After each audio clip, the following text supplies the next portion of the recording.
बिस्मिल्लाहिर्रहमानिर्रहीम। दोस्तों, आज के इस वीडियो में हम आपको अजमेर शरीफ का पूरा इतिहास बताएंगे और साथ में यह भी बताएंगे कि अजमेर शरीफ जो कि एक हिंदू राजा पृथ्वीराज चौहान का गढ़ था, वहां एक फ़कीर का दरगाह कैसे बन गया। दोस्तों, अजमेर में उस वक्त एक मंदिर हुआ करता था जो अजमेर के सबसे बड़ा मंदिर था और वह मंदिर सिर्फ राजा और रानियों की पूजा के लिए खास हुआ करता था। मंदिर के साथ ही एक तालाब था जिसका नाम अना सागर था। हिंदू उस तालाब के पवित्र पानी मानते थे, बहुत बरकत वाला पानी समझते थे। उनका मानना था कि जो इस तालाब में नहा ले उसके सारे पाप धुल जाते हैं। उस मंदिर में रात को इतनी ज़्यादा दिए जलाए जाते थे कि सिर्फ एक ही रात 3.5 मन तेल उन दियों में इस्तेमाल होता था। आसपास के गांव देहात मंदिर के नाम थे और इन देहातों की आमदनी मंदिर पर खर्च हुआ करती थी। मंदिर में हजारों नौकर थे जिनका काम आने वाले लोगों की सेवा और देख रेख करना था और वह बताया करते थे कि कौन सा भगवान बेटा देता है और कौन सा देवता सेहत और तंदुरुस्ती देता है और किस मूर्ति की पूजा करने से दौलत बढ़ती है।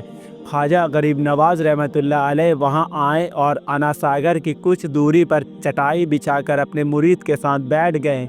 असर का वक्त था, लिहाजा आप ख्वाजा साहब ने हजरत कुतुबुद्दीन रहमतुल्लाह अलैह से अजान देने को कहा। कुफ्र शिर्क से भरे अजमेर में अल्लाह के एक होने और हजरत मोहम्मद सल्लल्लाहु अलैहि वसल्लम के रसूल होने का यह पहला ऐलान था। वहाँ रहने वाले लोग इस्लाम के बारे में कुछ भी नहीं जानते थे। चुनांचे अजान की आवाज़ सुनकर वह हैरान हुए और अपने घरों से निकलकर सब ख्वाजा गरीब नवाज और उनके मुरीद को देखने लगे और अना सागर के पास भीड़ लग गई। ख्वाजा गरीब नवाज और उनके मुरीद ने अना सागर के पानी से वजू किया और नमाज़ पढ़ना शुरू कर दिया। सब हिंदू हैरान रह गए। वह सोच रहे थे कि सब भगवान तो मंदिर के अंदर है, तो यह लोग खड़े होकर कौन से भगवान के आगे झुक रहे हैं। शाम हुई तो राजा के ऊँट जो दिन में चरने के लिए गए थे अपने चरवाहा के साथ वापस आने लगे। इत्तेफाक की बात थी कि जहाँ हजरत ख्वाजा गरीब नवाज बैठे थे वह जगह राजों के ऊँटों के बैठने की जगह थी। चरवाहा ने बाबा साहब से कहा कि ओ बाबा साहब, यहाँ से उठिए क्योंकि यह जगह राजा के ऊँटों के बैठने की जगह है। ख्वाजा साहब ने फरमाया, इतना मैदान खाली पड़ा है तो ऊँट कहीं भी बैठ जाएंगे, क्यों बेवजह हमें तंग करते हो। वह लोग नहीं माने और मुसल्ला उठाकर इधर उधर करने लगे और ख्वाजा साहब से बदतमीजी करने लगे और उन लोगों ने आखिरकार बहुत बदतमीजी से कहा कि यह राजा के ऊँटों के बैठने की जगह है और इधर राजा के ऊँट ही बैठेंगे, तुम लोग कहीं और अपना मुसल्ला बिछा लो। आखिरकार आप ख्वाजा साहब ने उठते हुए हजरत कुतुबुद्दीन से फरमाया, उठो कुतुबुद्दीन, यह कह रहे हैं कि यह ऊँटों के बैठने की जगह है, तो चलो मैं कहता हूँ कि अब यहाँ सिर्फ ऊँट ही बैठेंगे। यह कहकर आप ख्वाजा साहब अपने साथियों समेत वहाँ से उठ गए और अगली सुबह जब ऊँटों को चराने के लिए ले जाने का वक्त आया और चरवाहा ने ऊँटों को उठाना चाहा तो उन्हें पता चला कि ऊँट उठ ही नहीं पा रहे हैं। उन्होंने ऊँटों को मार मार कर ज़बरदस्ती उठाना चाहा लेकिन वह बैठे ही रहे। चरवाहा परेशान हो गए कि जो ऊँट उनके एक इशारे पर उठ खड़े होते थे आज क्यों नहीं उठ रहे हैं। आखिरकार उन्हें याद आया कि कल उस बाबा ने कहा था कि चलो अब यहाँ ऊँट ही बैठे रहेंगे। लोग जमा होना शुरू हो गए। कोई कह रहा था कि फ़कीर कोई बड़ा जादूगर है, किसी का मानना था कि वह कोई भगवान का नया अवतार है। बात राजा पृथ्वीराज चौहान तक पहुँच गई कि एक मुसाफिर फ़कीर ने राजा के ऊँटों पर जादू कर दिया है। राजा ने हजरत ख्वाजा मोइनुद्दीन चिश्ती को खबर भेजा कि तुम कैसे फ़कीर हो जो वह जुबान जानवर को बांध रखा है, यह बेचारे भूख और प्यास से मर जाएंगे, इसलिए मेहरबानी करके अपना जादू वापस ले लो। ख्वाजा साहब ने फरमाया, हम मुसलमान हैं और मुसलमान बद्दुआ नहीं करते और ना जादू करते हैं। ऊँट जिसके हुक्म से बैठे थे उसी के हुक्म से खड़े हो जाएंगे। अब जो जाकर चरवाहों ने ऊँटों को उठाया तो पहली ही बार में ऊँट खड़े हो गए। गैर मुस्लिम दिलचस्पी इन मुसाफिरों में बढ़ने लगी। अब 5 वक्त की अजान होती और नमाज अदा की जाती। आखिरकार राजा तक यह बात पहुंच गई और उसको शिकायत की गई कि राजा साहब, जो फ़कीर आए हुए हैं सब के सब मुसलमान हैं, 5 वक्त अजान देते हैं और हमारे पवित्र तालाब को मुंह धोकर गंदा करते हैं, हमारे धर्म के खिलाफ बातें भी करते हैं और कहते हैं कि यह मूर्तियां पूजने के लायक नहीं, यह तो सिर्फ एक पत्थर है, इसलिए इन्हें यहाँ से उठा लिया जाए। राजा पृथ्वीराज चौहान ने फ़कीरों को खबर भिजवाया कि तुम लोग गोश्त खाते हो, हमारे धर्म के खिलाफ बोलते हो और हमारे पवित्र तालाब को अपने हाथ मुंह धोकर गंदा करते हो, जो हम कतई बर्दाश्त नहीं कर सकते। इसलिए तुम्हारे लिए अच्छा होगा कि यहाँ से तुम चले जाओ। ख्वाजा साहब ने फरमाया, और भी तो दुनिया आती है, सिर्फ हमारे ही पानी लेने से आखिर क्यों फ़र्क पड़ जाएगा। राजा कहने लगा, वह सब हमारे धर्म और हमारे मजहब के लोग हैं और तुम दूसरे धर्म के हो। आइंदा तुम लोगों ने तालाब को नापाक किया तो हम तुम लोगों पर सख्त कार्रवाई करेंगे। ख्वाजा साहब ने हज़रत कुतुबुद्दीन रहमतुल्लाह अलैह से फरमाया, कुतुबुद्दीन, शायद यह लोग आइंदा हमारे पानी लेने पर कोई परेशानी खड़ी करेंगे, जाओ एक मग्स पानी ले आओ। हज़रत ख्वाजा कुतुबुद्दीन बख्तियार काकी ने फरमाया, चलिए हम अपना प्याला भर देते हैं। उन लोगों ने उनको प्याला भरने से मना कर दिया, लेकिन फिर बाद में जाकर वह लोग इस शर्त पर मान गए कि तुम्हारे जिस्म पानी से ना छुए तो हम यह प्याला तुमको भरने देंगे। मेरे दोस्तों, हज़रत ख्वाजा कुतुबुद्दीन रहमतुल्लाह अलैह तालाब की पर जा बैठे और अपने प्याले को पानी में डुबो दिया।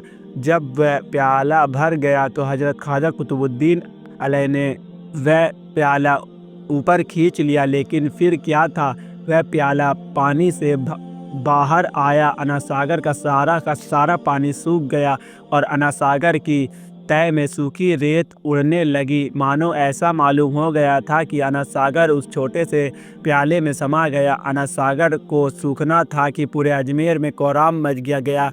मोहल्ले में चीख पुकार और आहो की आवाज़ शुरू हो गई। वह लोग रो रहे थे और कह रहे थे जो पाप हम अना सागर में नहा कर धुलते थे और पापों से छुटकारा पा लिया करते थे, अब हम क्या करेंगे।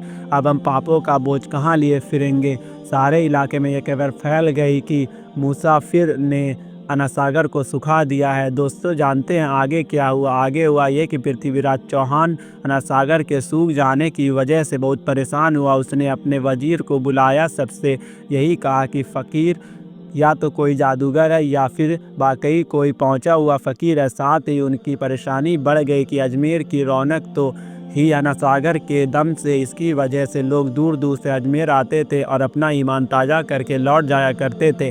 अना सागर के सूख जाने से हिंदू धर्म को सख्त धक्का लगेगा और यह बड़ी शर्मनाक बात थी कि आखिरकार यह कहा गया कि फ़कीर से बात की जाए कि आखिरकार वह फ़कीर चाहता क्या है।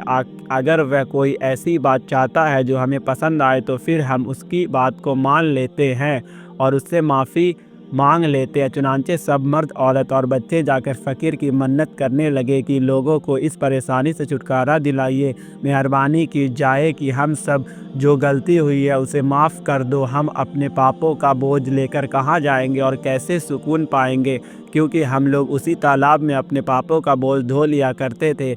यह तरीका ज़्यादा आसान था, लिहाजा तमाम लोग बाबा साहब रहमतुल्लाह अलैह के पास आए और बोले, बाबा तुम भी वजू कर लिया करना, लेकिन भगवान के वास्ते हमारे अना सागर हमें लौटा दो। हज़रत ख्वाजा गरीब नवाज़ रहमतुल्लाह अलैह ने हज़रत कुतुबुद्दीन बख्तियार काकी से फरमाया कि जाओ उसी प्याले को वापस तालाब में डाल आओ।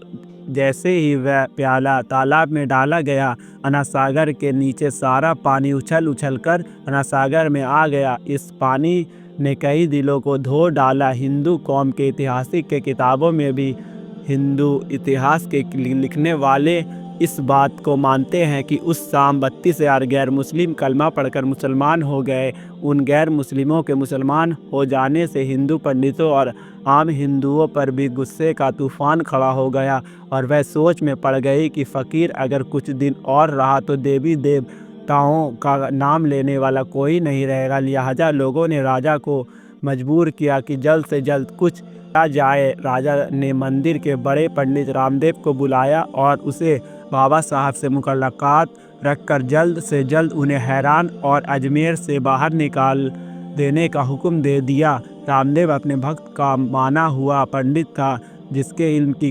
قابلیت کی دور دور تک دھوم مچی ہوئی تھی۔ دراصل پنڈت شیطان اور جادوئی طاقتوں کا مالک تھا۔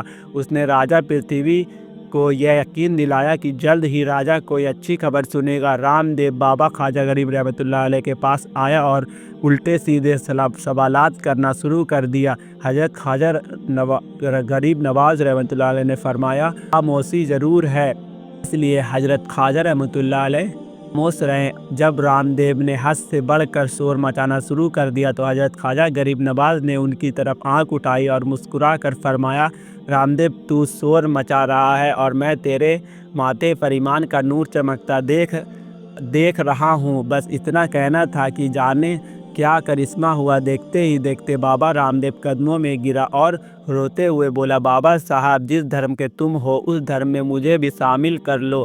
سب لوگ جو مقابلہ دیکھنے آئے تھے سب حیران، اور بابا رام دیو جو بابا کو گرا اور روتے ہوئے بولا، بابا صاحب جس دھرم کے تم ہو اس دھرم میں مجھے بھی شامل کر لو۔ سب لوگ جو مقابلہ دیکھنے آئے تھے سب حیران ہوئے، اور بابا رام دیو جو بابا کو ہرانے آیا تھا خود ہی مسلمان ہو گیا۔ اتہاس کی کتابوں بھری پڑی ہے۔ حضرت خواجہ غریب نواز اکلوتے بزرگ ہیں جنہوں نے 90 لاکھ اور غیر مسلم کو مسلمان کیا۔ صدیاں بیت گئی لیکن آج بھی خواجہ غریب نواز کا ڈنکا ویسے ہی بج رہا۔ تو دوستو امید کرتا ہوں کہ آج کی ویڈیو آپ کو پسند آئی ہوگی۔ تو آج کی ایسی ویڈیو اور دیکھنے کے لیے ہمارے چینل اسلامک معلومات چینل کو سبسکرائب کر لیں اور ساتھ میں بیل آئیکن کو دبانا نہ بھولیں تاکہ میں جب بھی ویڈیو پوسٹ کروں تو میری ویڈیو سب سے پہلے آپ تک پہنچے اور آپ دیکھ سکیں آسانی سے۔ اور فیس بک پہ دیکھ رہے ہیں تو ہمیں فالو کریں۔ ملتے ہیں ایک اور ویڈیو کے ساتھ، تب تک کے لیے السلام علیکم۔